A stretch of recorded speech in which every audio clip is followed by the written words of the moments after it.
Okay, great. Hi, everyone. Welcome to this webinar focused on non-invasive screening and genomics in NAFLD. Really excited to be here with Neeraj and Wayne from the Fatty Liver Foundation, who you're going to be hearing from shortly, and they'll be spending about 25 minutes going through some of their learnings from the past few years on this topic. Just to give you a quick overview of the agenda, I'm going to give you a really short introduction to Sano and what we do. Then I'm going to turn it over to Wayne and Neeraj from the Fatty Liver Foundation, who are going to take you through about 10 or 15 slides focused around screening for undiagnosed NAFLD and NASH, and a lot of learnings from the SUN study that they ran not too long ago. Please at any time send your questions through the chat. If you don't know how to use the chat function, then it should be, if you're on a desktop or laptop computer, it should be across the bottom of your screen. On a phone, you may have to click on the ... on the bottom of your screen to access it.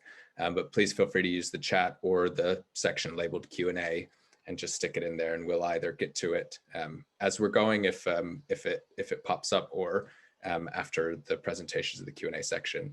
Then after the webinar, we'll follow up with a webinar recording as well as a blog post with some of the key takeaways and I think a time-stamped video. So be on the lookout for that. It'll be a couple days. It'll probably be next week by the time we get those turned around, but just be on the lookout for it. And then finally, if you're on social media, feel free to live tweet things, and we've got a hashtag there, hashtag Sano Speakers, if you want to use that. Okay, great. Just a quick overview of us and what we do. What we've developed is a platform for patient-centric medical research. So we have an online platform that allows patients and people who want to take part in research to find research that's relevant for them, as well as personalized content and other information. We've developed an at-home testing kit for whole genome sequencing, exome sequencing, and other kinds of genomics. This is used in clinical trials as well as other kinds of research and development programs for early detection and screening. And we've been developing our platform for use in large-scale precision medicine initiatives. The furthest along here is through a collaboration with Genomics England.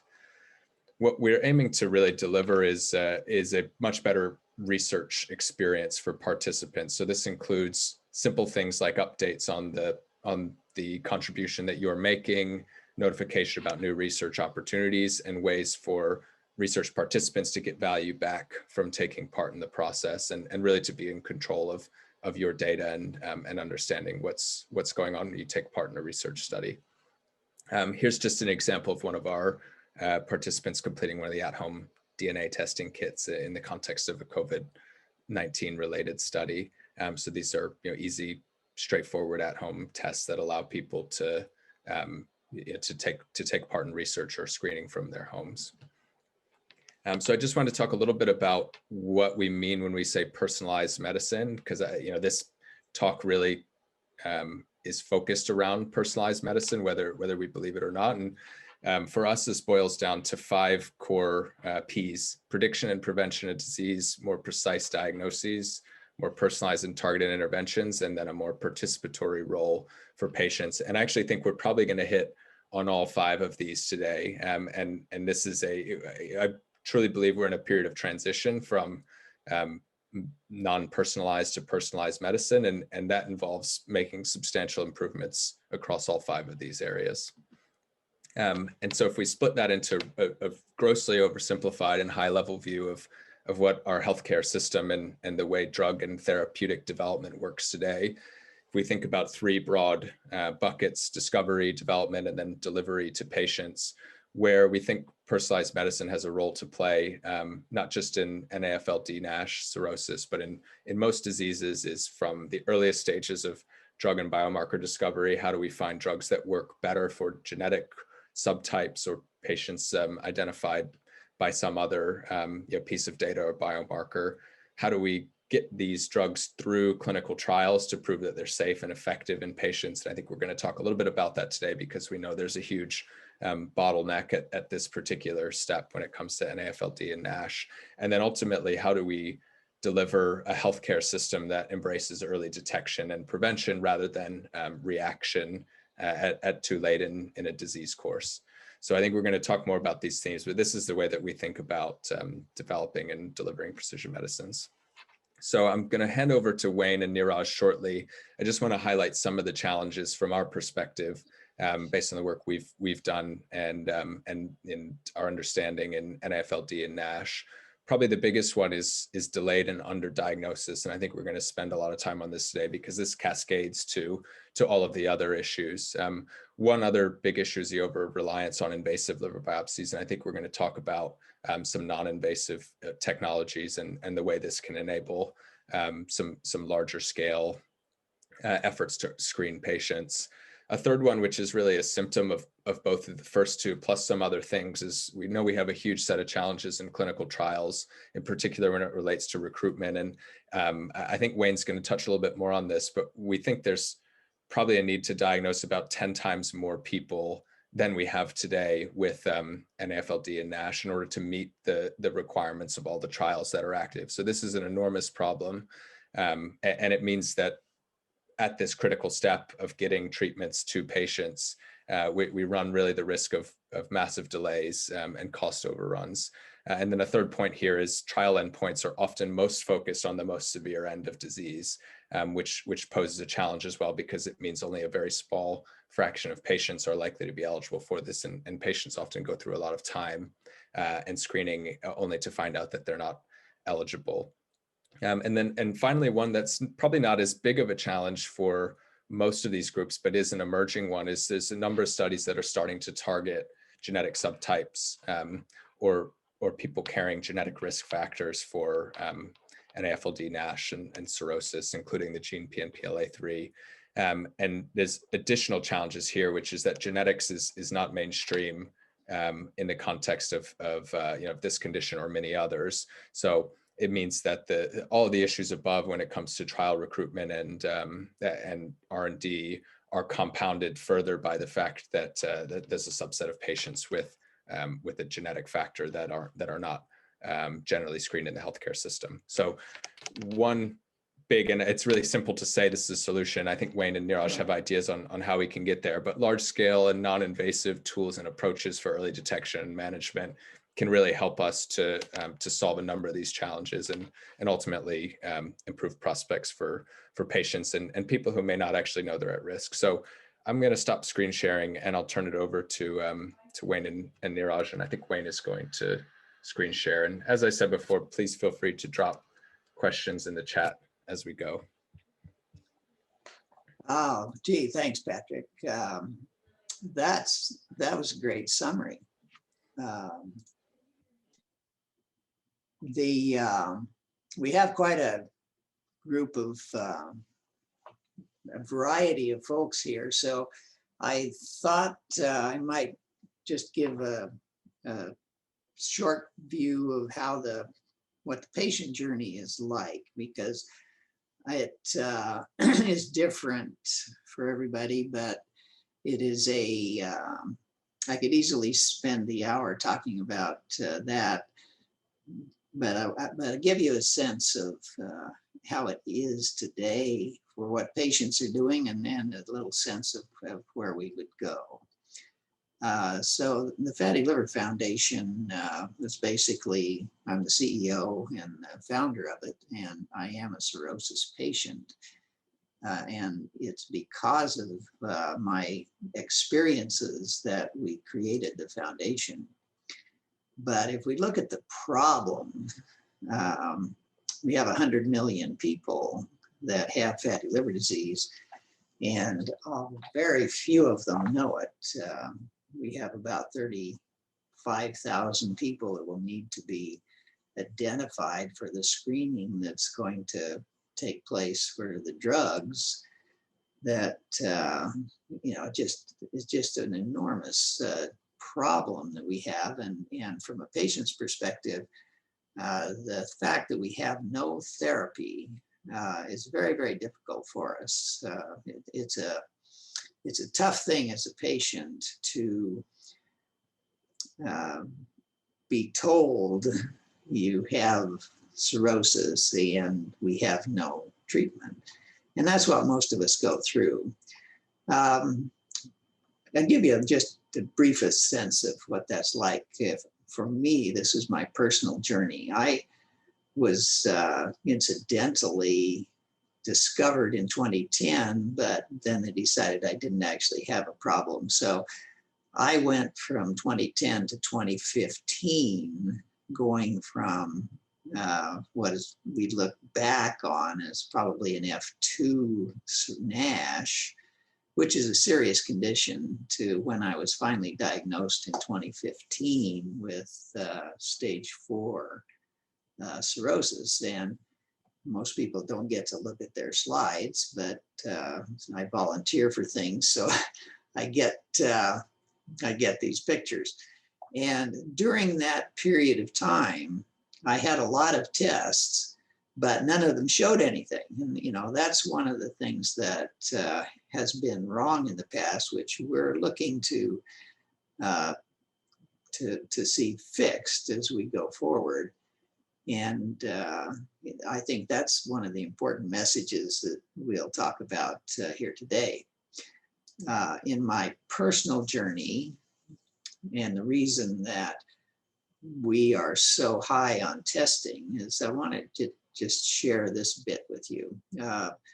For anyone who doesn't know, briefly, FibroScan came out in 2014, I think. My hepatologist was one of the early adopters. And so I was tested with FibroScan in 2015, and my score was 21.5. And at that time, we were declaring cirrhosis at a 12.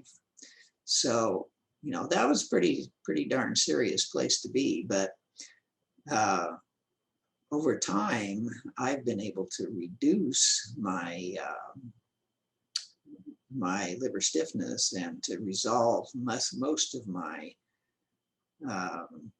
problems, so that I'm now in a very stable position, and my FibroScan is a 9.6, which is a high 3. Now that is really important, because most people are unsuccessful at this. And one of the things that we believe is that if people are able to test along the way, they have a better chance to succeed. And I did. I was able to have a little more monitoring than most people, and that was very helpful to me in resolving my particular situation. And it was that process, my dismay as I looked back at how difficult it was, because there was no effective testing when I was going through my multi-year diagnosis period.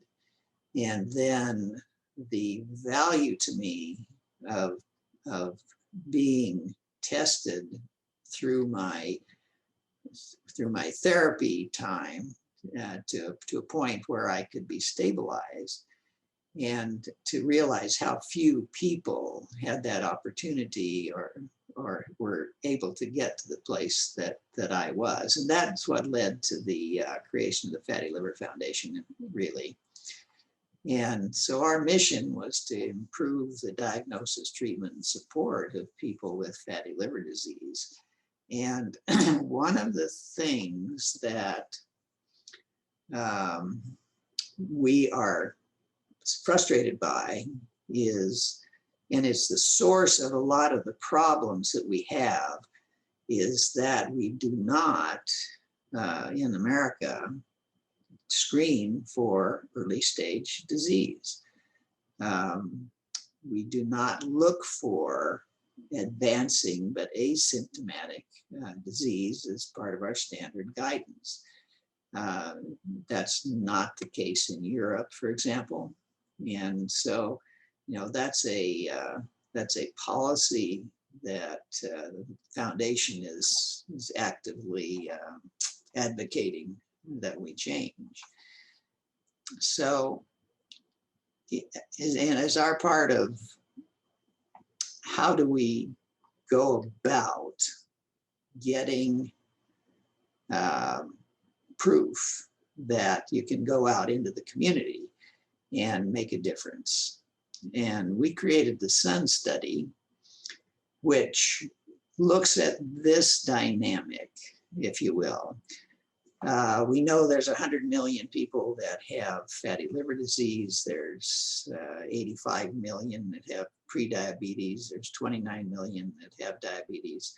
These are treated in silos. You know, we're in medicine these days, you know, things are so much siloed by organ. But when we think about liver disease, it's comorbid with so many other things that we choose to think about this at a person level. And if you just look at the metabolic combination of fatty liver disease and diabetes, there's about 40 million people that need to be screened for these diseases. And, you know, that's an enormous task, but it's really speaks to how difficult our public health is, because imagine that these people already have active disease. It's going to progress. Non-communicable disease is something that just progresses over time if you don't deal with it. And that's just an enormous burden that's coming at our medical system and at our society. And the result is premature death and an unhappy last decade of your life. So the first part of the Sun study we started in 2018, and in that we took a FibroScan out into the community. So this is different from which is what is typically done, which is that the patient goes to the doctor and the doctor does stuff to them. And we said, you know, the doctor's not doing these things, is not looking for these diseases. So can we go out into the community, and will the community accept being tested or want to be tested for asymptomatic disease? And that was the Sun study. And we set out to screen 1,000 people with a FibroScan, which we actually did in 2019. And we got a lot of different kinds of results, but just quickly, some things that are really interesting is we think of cirrhosis, for example. You know, I'm chronologically superior. I got a decent number of years under me, so you know I'm out on the end of this chart. But when we did our screening and this was volunteers, what we found was that most of the people coming in to be tested were in their 40s. You know, we don't think of liver disease as a young person's disease. We don't think of it as people who are in their child rearing years. But in fact, that's really what we found. It's you know, clearly the 40s and 50s are our biggest periods when people were concerned enough to be tested. Now that didn't go out and test everybody and say, well, this is how it's actually distributed in the society, but these are the people that that cared, if you will. And if you look at some of the results there on the right, you can see that, you know, 73% of these people had liver fat. So they have steatosis as measured by the FibroScan, which is, you know, a huge number. I mean, that gives you, you know, just a shocking, it's a shocking number to think that 3/4 of the population actually has a fatty liver. But even more scary is that 18% of those people had NASH, which is when the scar tissue begins to form in the liver. And that's what you saw in my slides. You know, that's the thing that, that's the process that ultimately will kill you. And 17% of that population had measurable stiffness. So those are really worrisome numbers for a society. We demonstrated that people are willing to be tested, that it creates a teachable moment, that it gives us the ability to educate people, that it can be an effective tool. So we were very pleased with the study, and our plan was to follow that with what we called Sun 2, which was supposed to do this study with 20,000 people, but COVID blew that completely out of the water. So we're working with a little bit different environment right now, but we do still plan to continue the Sun program. And ultimately, our goal is to see 1 million patients a year screened for asymptomatic disease. But to go more to the subjects that we're talking about today is the advancement of non-invasive screening. And this is just so exciting to us, because the huge problem that we have beyond the question of we don't have therapy yet is that we need ways that we can identify a disease when it's asymptomatic, when it actually, you know, is easiest to deal with. The whole wellness program, the concept of precision medicine and reaching into the life of a person at a time that is best suited to lead to their health. And so this is an example of the kinds of tools that are being developed today. And this is a blood test, which is called liver fast. It's done by Fibrognostics. And I'm personally using this as a way of monitoring my status, because, you know, I have a serious amount of cirrhosis, and I can't be casual about that. So the kinds of things that we want are blood tests or other kinds of tests that can easily give us information, and to do it in a form that we can understand fairly easily. And in this case, for example, you can see that this says, you know, I have significant fibrosis, which we know from my biopsies. But importantly, I don't have any inflammatory activity in my liver, and I don't have liver fat. And those are the two other measures, and I can look at that, and I understand it intuitively. And this tracks very well with my other tests, with the FibroScan, and I've had the MRE, you know, magnetic elastography, various, you know, I'm a kind of a guinea pig, but you know, these are the kinds of tools that we need to see deployed on a broad basis.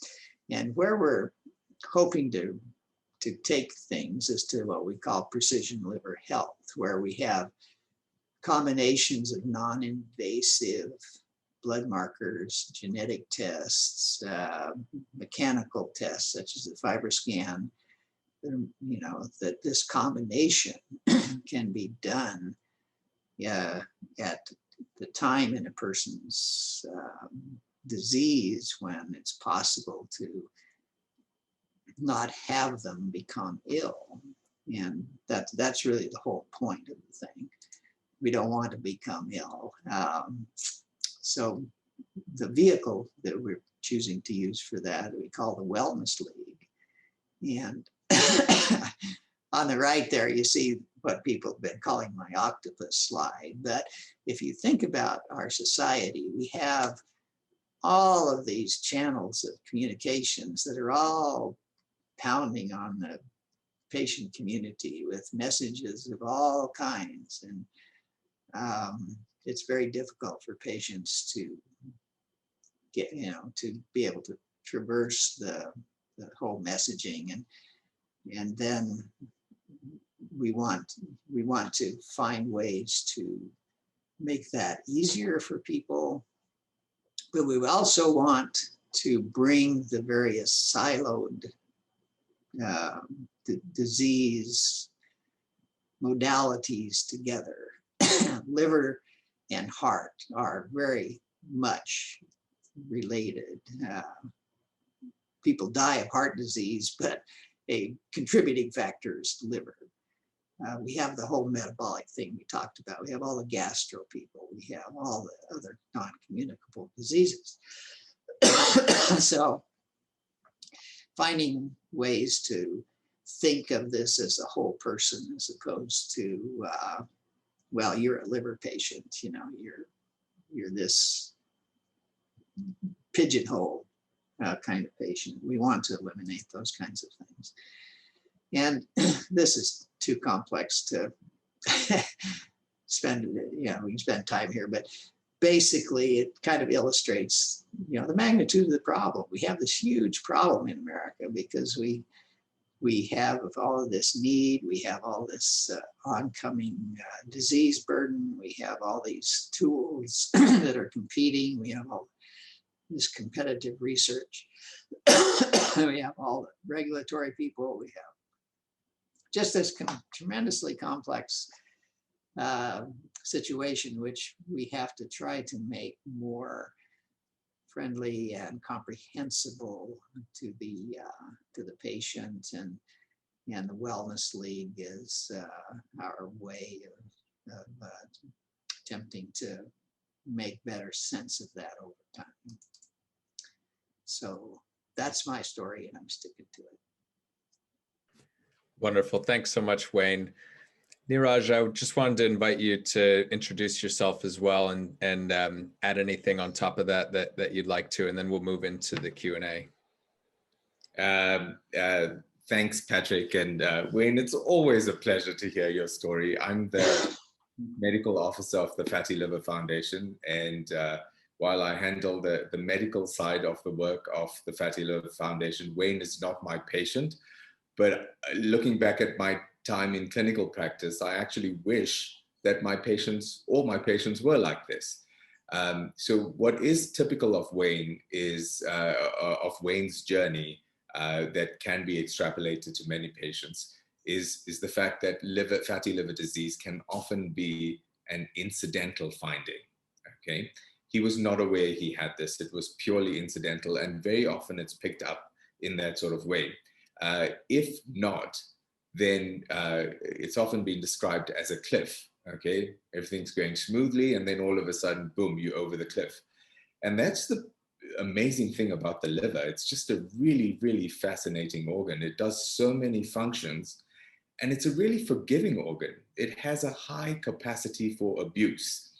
And it works really well and is forgiving until it's not. And by then, it's actually very late. And that's when it presents with complications and advanced liver disease.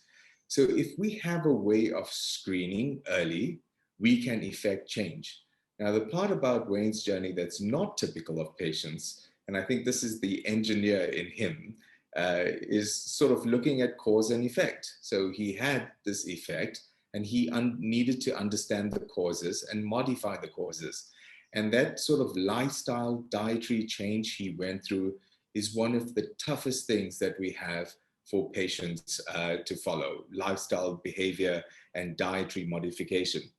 And when you look at the fact that fatty liver disease is the summation of many comorbidities that we've normalized in society, right? It is absolutely normal in many circumstances and societal contexts for people to expect to get diabetes or expect to get hypertension or be obese. The latest report on the state of obesity in the United States reported 42% prevalence of obesity. This is not overweight, this is obesity, okay?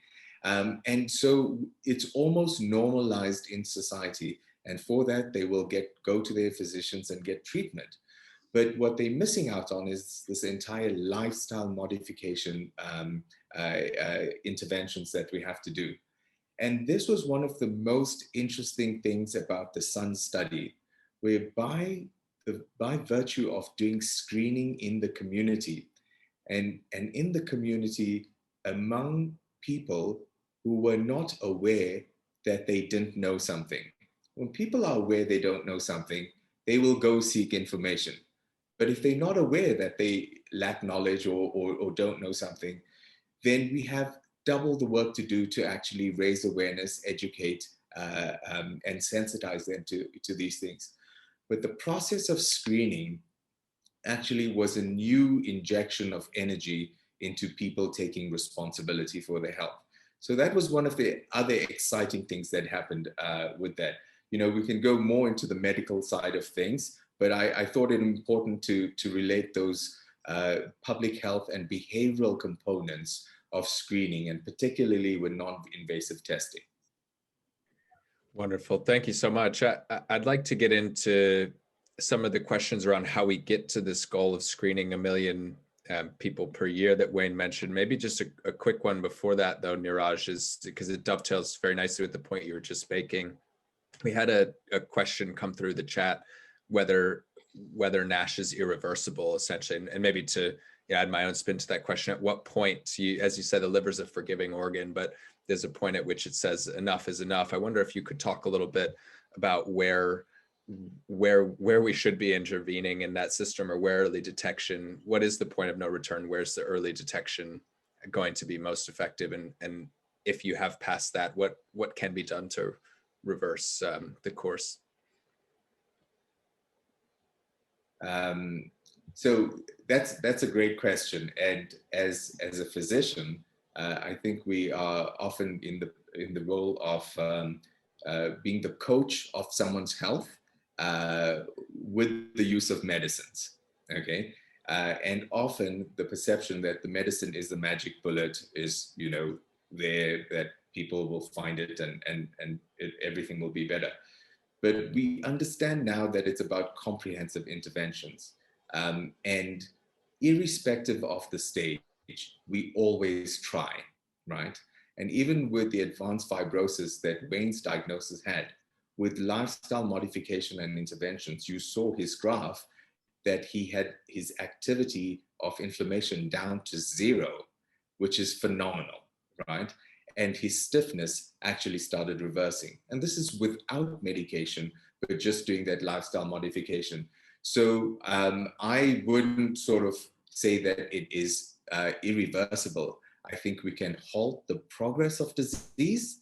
And when we get to that point, we can start reversing things slowly. And we still need trials to actually look at what the long-term outcomes of that are. Wayne, as a patient, yeah, I might comment. Would you like to add something to that? I really would like to. The thing is, it's not that I'm not going to be able to make all the scar tissue in my liver go away, but all I really have to do to live a decent life is to preserve enough liver function that, you know, I can have a life. And the management of liver health is a million little decisions. It's decisions every day, because if you can stop beating up on it all the time, it will do its very best to clear out the debris, and you're going to be left with a certain amount of scar tissue that is really tough. But there's a lot of scar tissue that's pretty friable. I think everybody has had cuts on their skin that over the years have faded. So, you know, if you can live long enough, you might even be able to see that all happen in the liver. But that's what happens, is that scar tissue isn't that it can't be dissolved over time. It's just that it takes too long. So the trick is all those million little decisions. And I credit my wife for my liver, because she's the owner of my liver. So everything that happens to my liver, she gets to have a vote on. But it's those kinds of it's those kinds of day-to-day be kind to yourself decisions that make it possible for the liver to repair itself. That's great. Thank you both so much. We have Louise Campbell is raising a hand, so I'm going to try to invite her on, and we'll see if this works. Louise, you have the mic now, if you'd like to ask your question.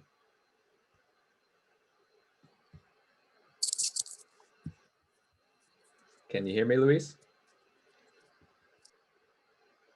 May have been a mistake or technical issue.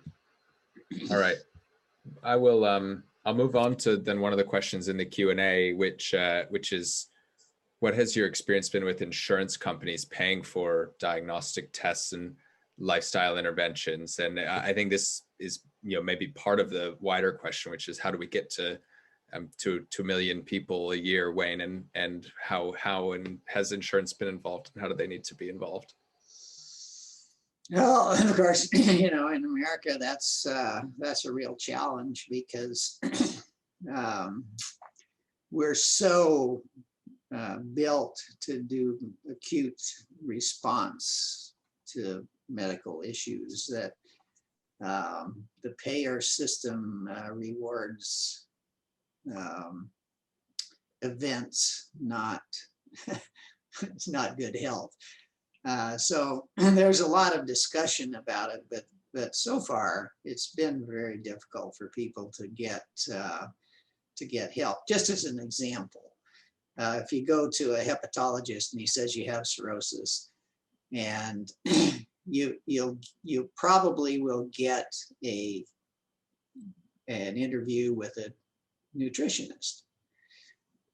You get probably one, but that's not what you need. You know, what you need is to have this education, is that you can learn how to translate what the nutritionist told you into how you live day to day, and we don't do that. So the support systems that we think of as patients would be part of the therapy. The payer systems thinks of as maids and you know, just assistants, and they don't pay for that. You know, they don't pay for the less than acute rehabilitation, I suppose would be one way to say it. If you have a stroke, you'll get rehabilitation care. If you're just fat, they say, go away and lose weight. So following on that, Wayne, how do we go from, I think you've shown that beyond a shadow of a doubt, for me at least, in 1,000 people, that that this approach has legs. How do we 10x, and 10x that again to get to 1 million a year? What does it look like to go from 1,000 to 10,000, 10 to 100, and then 100 to 1 million? Well, like all of medicine and science, you know, we have to get the data better. And that's part of what comes out of our Sun 2 program is, you know, we want to be able to develop that kind of cost-related data, but there's really quite a bit of that around. It's not so much that we haven't, as a society, proven that wellness works. It's just that, you know, it's not been built into the system yet. So we're well down the road. You know, the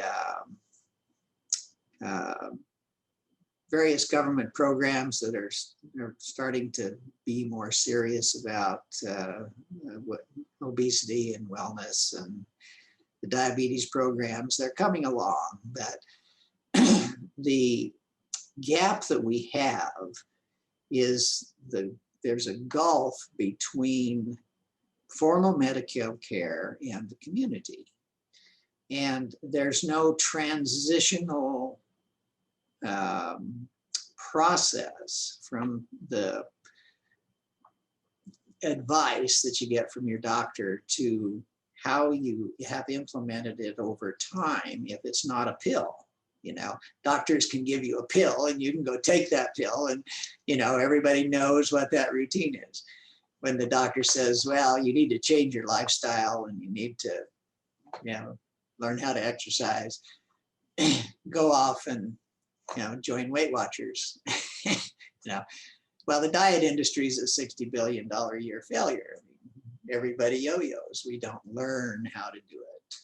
We go off and do a thing, but we can't do that. We have to change the way we think about our day-to-day, and we need help with that. And so the core of support that should exist between formal medical care and day-to-day life has to somehow be built. And that's really what we see as the Wellness League is community-based people that have the right training to carry the message of the nutritionist and the doctor into how people can change the way they think about living and those million little day-to-day decisions that make or break healthcare. How can people sign up to the Wellness League? And there's a question through the chat what stage it's at, and whether they can sign on. You've got at least one person who wants to join up on the spot, Wayne. We actually have a consent form on our website at fattyliverfoundation.org, and that'll take you into the process. And yeah, we're still very much in the beta. So if anybody wants to participate right now, they're the earliest possible stage, but we're building an early database and developing the tools, and we're looking to, you know, in the flow of how this was supposed to be, we were supposed to run the Sun study and then stand up the Wellness League. COVID blew our whole world apart, and so since we can't do the Sun study now, we're actually pulling up the Wellness League probably a year ahead of what we had originally intended. But where we certainly welcome people to go. They just go to our site and put in the search term wellness and they'll find it. Great. Neeraj, did you have anything to add? Yeah, please go ahead on the previous question. Absolutely. And so with the Sun study and with the Wellness League, and the Sun study was essentially guerrilla screening. It was going out there and, you know, really educating, sensitizing people and getting them to take the test.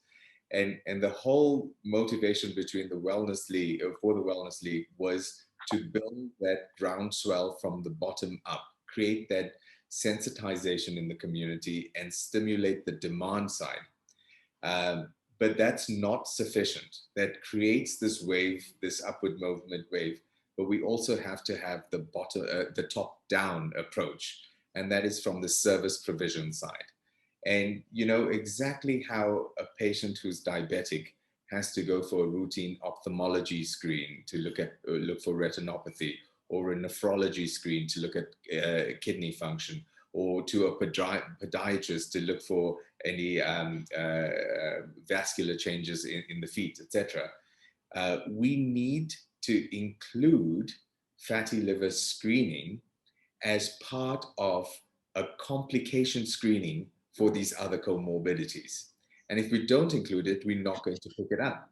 And this is the education that we have to do with primary care providers, taking care of people with these sort of comorbidities.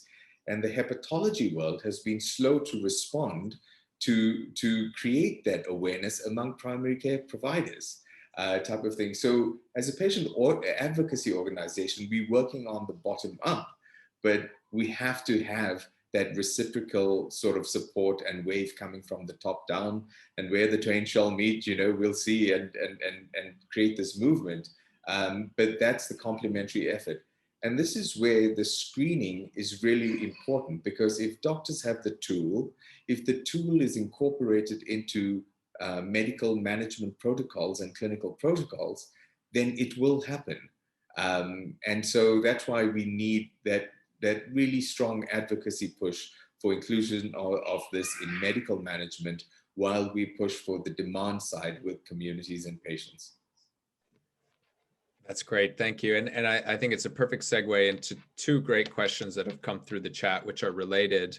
The first one that came through is there an aspartate aminotransferase AST blood test range which could indicate a patient has gone from NAFLD to NASH, or is a scan of the liver more accurate? And the second, I think, related question to that from another attendee is, what would be the ideal non-invasive screening method? What's lacking in the current methods? And I think these are two great questions, because you've shown data from the FibroScan as well as the blood test, which both seem really promising. So it would be great to hear from you both on what does the ideal mix look like, and also what still needs to be developed.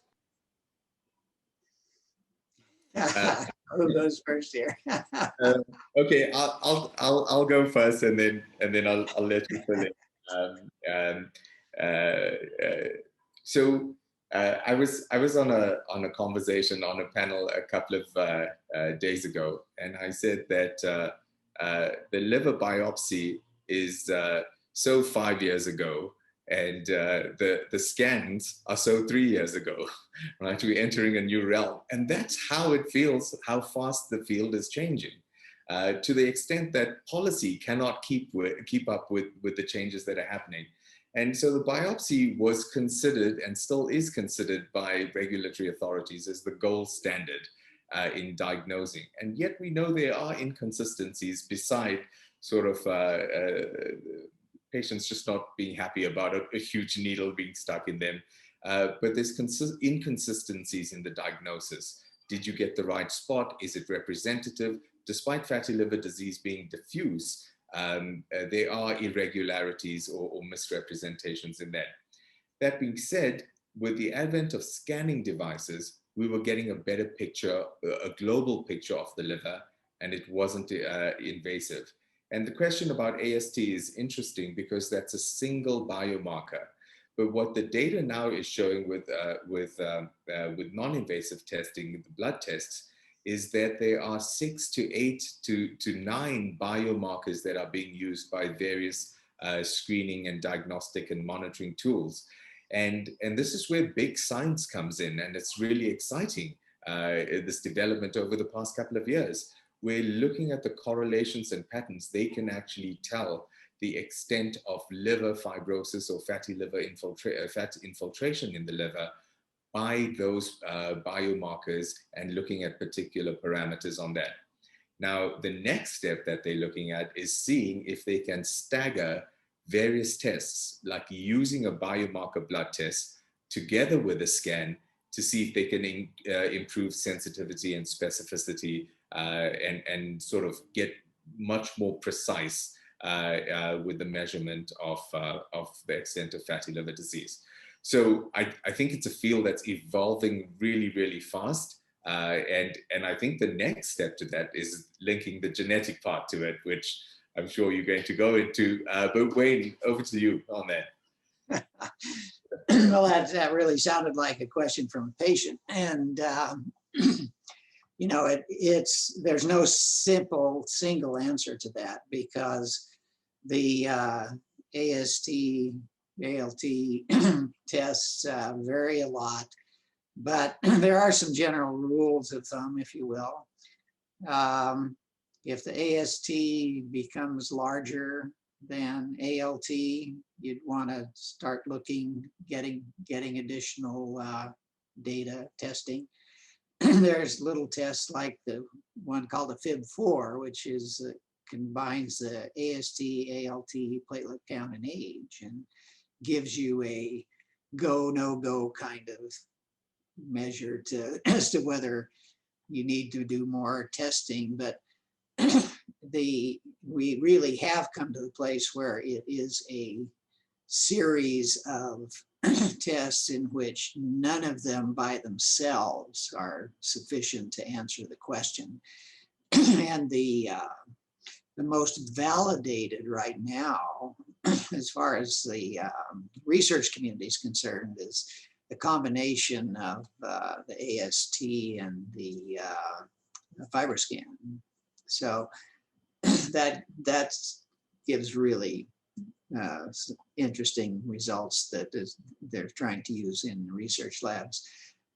We have been quite satisfied with the liver fast test that I'm using, and it's not the only one out there. I mean, there's other proprietary tests where people are doing similar kinds of things, but these are ones who take 6 to 10 blood markers and analyze them. And these are, as an engineer, I guess I'm fond of these because they were developed with artificial intelligence tools, and you know, it's really big data, and it's, I think, the future of how this works.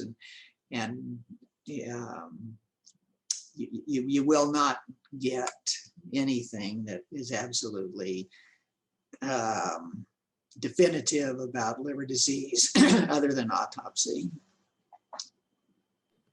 Great, thank you both. We've got one more question that's come through the chat, and then I'll just close out and let everybody know about next steps. So they ask, how do you see genetics playing a role in future diagnostic testing, and where are we at today, diagnostic testing and or screening? Yeah, I think it's one of the funnest parts of what's going on right now, because habits aside, you know, genetics is critical to how the chemistry works. I mean, that is what we are. It's a chemical factory, and we got all these processes that go on. And I look forward to the time when we know, for example, as a child, that we have this tendency to have a fatty liver. I mean, there will be effective markers, I believe, that don't prove destiny. It's not destiny, but it is it's a cautionary tale, and we'll be able to use those things to think about how we want our long term to go. And I think that those kinds of tools are going to just be tremendously useful to us as we really dig into the science of it all. Thank you, Wayne. Neeraj, anything to add to that, or else we can close out? You're muted. Just a quick comment, and this is me putting my public health hat on and plug in for this. I think understanding the genetic association or predisposition to liver disease is just the first step. but we do know that genes are turned on or turned off or express themselves based on the stimuli in the environment, as well as the lifestyle that people live. So I think when we understand the genetic risk, that helps people make the right life choices so that they don't end up with disease. And so we need to look at it from both sides. Yeah, that's great. And I think sitting here today, there are at least 3 genes with very well strongly supported associations to NAFLD, NASH, cirrhosis, hepatocellular carcinoma. There will be others, but when I check clinicaltrials.gov occasionally to see what new things are on the horizon, there are already groups that are looking at the interplay between genetics and dietary choice and different diets. So as the years roll on, I think we'll continue to peel back the layers of the onion here and understand the role that it does have to play. I'm just going to take away the screen sharing from you momentarily, Wayne, just so I can show the final slide here. Great. So first of all, just like to say a big thank you to Wayne and Neeraj for taking the time to take us through this and answer all the questions. Also, thanks to everybody for attending and for all the really excellent questions. As I mentioned at the start, or in case you weren't there, we will send a recording as well as a summary blog post to everyone. And please feel free to get in touch with us if you have any follow-up questions, and we can forward those on to Wayne and Neeraj as well. I'd also like to say a big thank you to Claire and Ross from our team who did a lot of the behind the scenes work to pull this all together. And I've also just plugged our podcast here. If you're interested in more genetics related things, then you can check it out. Otherwise, I think we're bang on 2 minutes to go. So thank you so much, everyone, for attending. And if anyone has any questions, just follow up with us.